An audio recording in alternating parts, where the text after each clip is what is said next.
Hello বন্ধুরা, অভিনেতা প্রতীক সেন নতুন ধারাবাহিকে ফিরছেন, তাও আবার নতুন নায়িকার সঙ্গে জুটি বেঁধে। খবরটি পাবলিশড হওয়ার পর থেকেই ফ্যান্সদের মধ্যে চলছে নানা প্রকার আলোচনা সমালোচনা।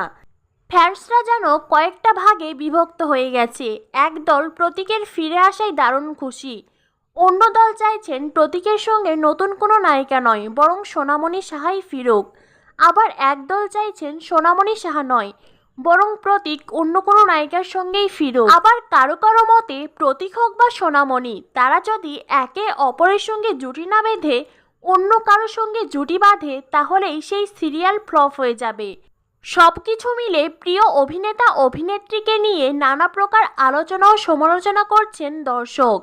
এরই মাঝে অভিনেত্রী সোনামণি সাহা নিজের ফেসবুক ও ইনস্টাগ্রামে একটি পোস্ট করেছেন। তিনি পোস্টে লিখেছেন, আমি তো নিজেই আমার সম্পর্কে এই সব জানি না, কিন্তু আপনারা জানছেন, আলোচনাও করছেন। কি করে করছেন? অত্যাশ্চর্য ব্যাপার। এই সবের মানেটা কি? যার যা মনে হচ্ছে বলে যাচ্ছে। এর আগেও আমি অনেক কিছু দেখেছি।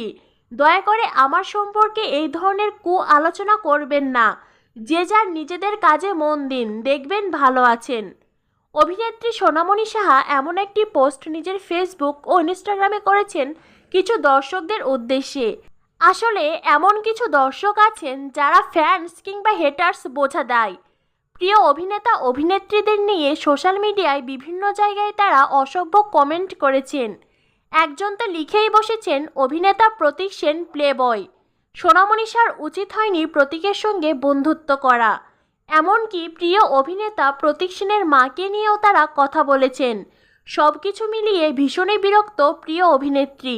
তাই তো তিনি ফেসবুক ও ইনস্টাগ্রামে এমন একটি পোস্ট করেছেন।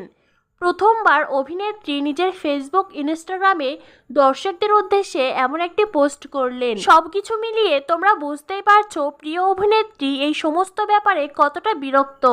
তাই আমরা যারা সোনাতিককে ভালোবাসি, সকলের উচিত এই ধরনের কমেন্টের প্রতিবাদ করা, আর প্রিয় অভিনেত্রী বা অভিনেতার অসম্মান হয় এমন আচরণ না করা।